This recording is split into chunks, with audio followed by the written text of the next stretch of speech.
In this video, the speaker will talk about the first chakra. First, the speaker will share with you the religious knowledge of the second chakra. Then he will talk about the esoteric knowledge of this chakra. Anahata is the name of the first chakra. Anahata, also known as the heart chakra, due to its position adjacent to our heart organ.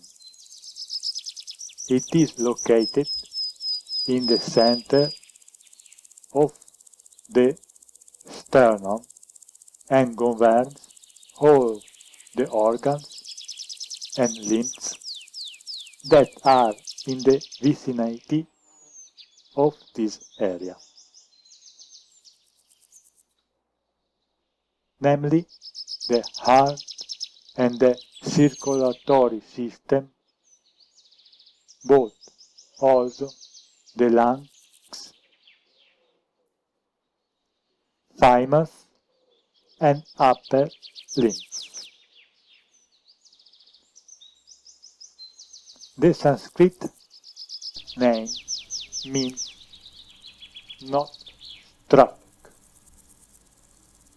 which literally indicates a sound produced by two elements that do not collide with each other, and refers to the meeting between the cathartic and pulmonary plexus, where two important vital functions flow together without hindering each other.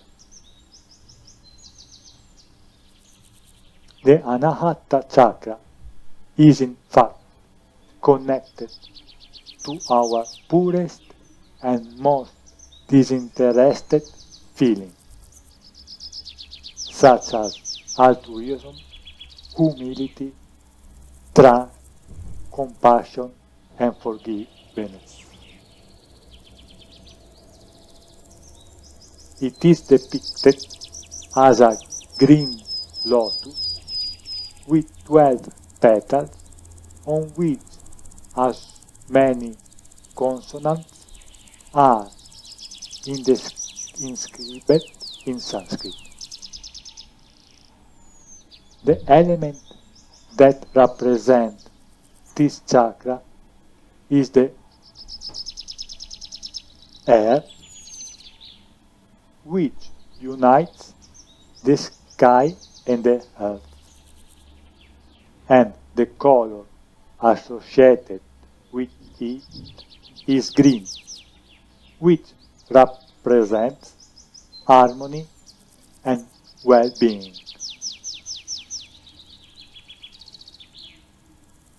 When the fourth chakra is open and balanced, our generosity opens to others and empathy benefit from it. We are able to love and give all of ourselves without any ulterior motive. Feeling balanced and in harmony with the rest of the humanity. On the contrary, when the Anahata chakra is blocked, our attitude towards others is clearly affected. We tend to become suspicious and excessively paranoid, struggling to trust others or let ourselves go with them.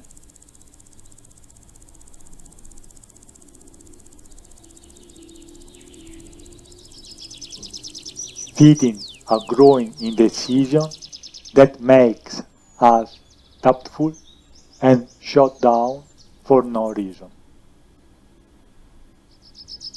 We begin to fear and avoid manifestation of affection as much as possible, not feeling worthy of receiving love and anxious in our social relationships. Even when the chakra is excessively open, there are unpleasant consequences. We try to help others in a way that is not completely disinterested, only in function of the acknowledgement. We will draw from them and their gratitude. The need to give is connected to our selfishness, and we end up blaming others for our failures and disappointments. The physical consequences instead involve the organs presided over by the chakra, or the heart and lungs, causing problems such as high blood pressure, asthma, insomnia, and increasing the risk of heart and lung diseases. From the esoteric point of view, this definition is very superficial, even if it contains some truth. This chakra analysis is suitable for people who psychologically live within social and religious systems. The first chakra is located in the heart. Like all the other chakras, the Anahata chakra moves between two opposites. These two opposites are hating and loving. This means that the first chakra affects people moving between feeling of love and hate. Once this chakra is transcended, one will come to know what compassion is. Compassion is true love. What they generally call love is a very superficial kind of love. It could not be otherwise, since hatred lurks around the corner. Consequently, what we call hate is also very superficial, since love is what we feel after hating. Compassion is always the same. It does not change. Once the Anahata chakra has been transcended, compassion will remain. This means transcending the first chakra, the birth of compassion. In compassion, hate and love disappear. A man of compassion does not hate and does not love. A person of compassion helps others without expecting anything in return. And above all, his compassion has no expectation. He feels compassion for both people who hate him and people who love him. It makes no difference to him. Compassion is always the same. It does not change. This is why when Jesus was on the cross and was being tortured, he prayed with these words: Father, forgive them, for they do not know what they are doing. This is true compassion. And if you wonder what compassion is, you won't find another better example to define it in the whole of human history. This compassion of Jesus is a true miracle. In the New Testament, there are many miracles done by Jesus. But compared to the compassion he showed on the cross, all other miracles resemble children's games. Think, you are nailed to the cross for hours and hours, with people insult you and laugh at you. Being able to have compassion for the people who torture you is a true miracle.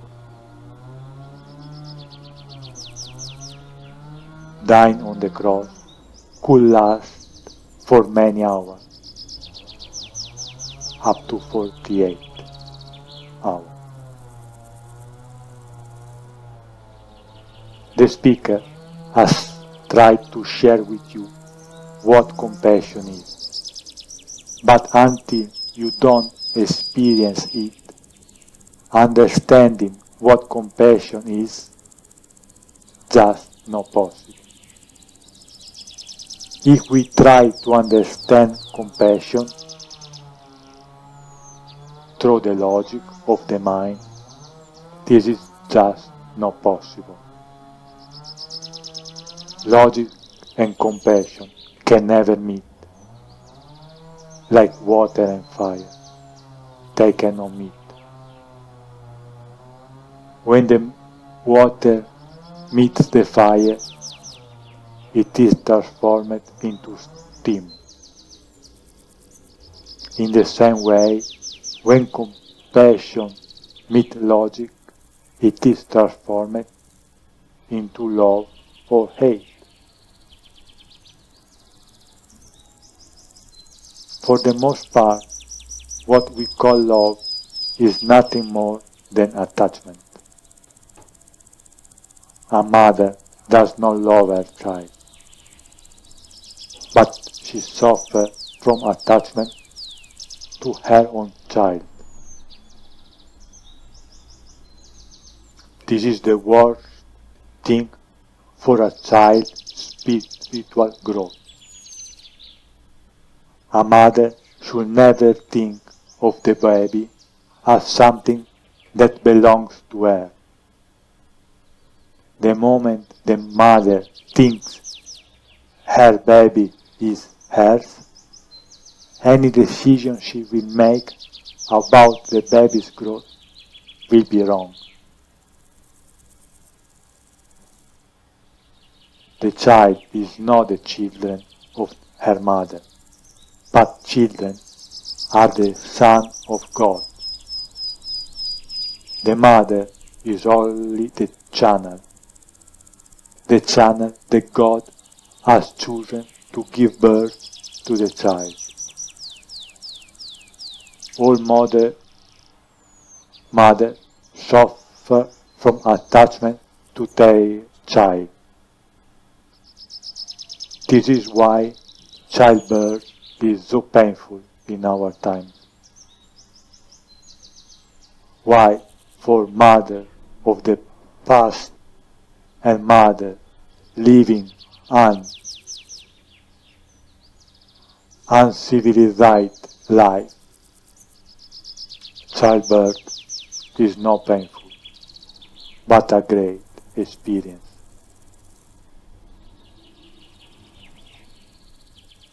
Now, let's see how it's possible to transcend the Anahata chakra.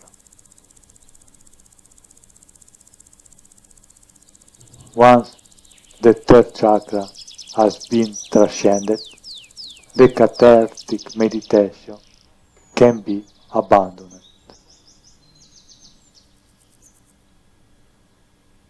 To transcend the fourth chakra, the way is that of vipassana meditation. That is the observation of the breath and the observation of all our actions. Having transcended the third chakra, our life will no longer move between repression and indulging, but between hate and love. You will have periods where you will have feeling of love and others that you will have feeling of hate. You are lucky to have feelings of love for some people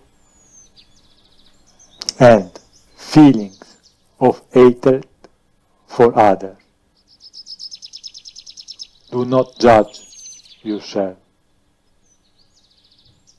Do not prefer love to hate, but you live both totally and deeply. If you don't hate deeply, you can love deeply. Hate and love are two skeins of the same coin. They are inseparable, like night and day. Without love, there is no hate, but without hate, there is no love.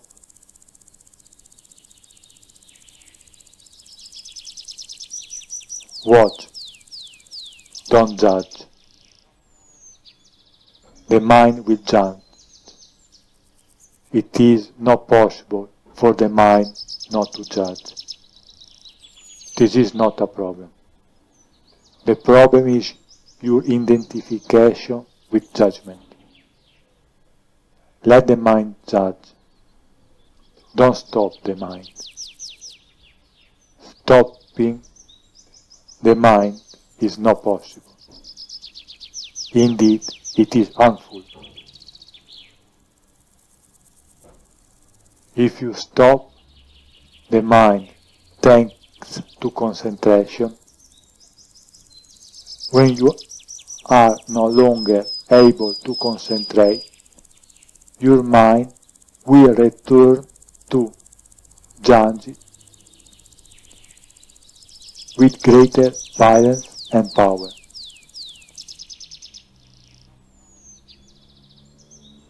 Not identifying with the mind will no longer be possible.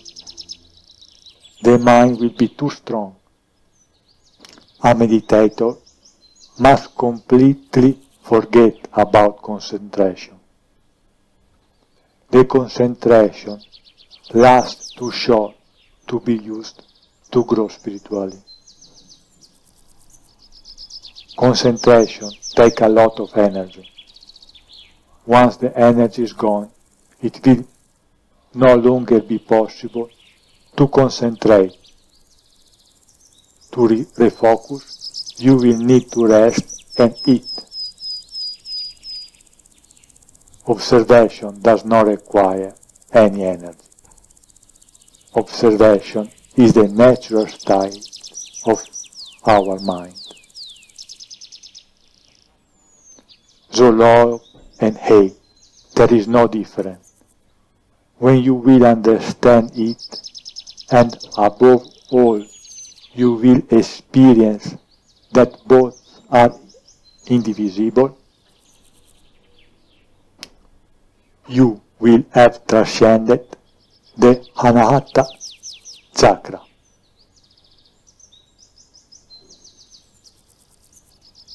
Thank you for listening.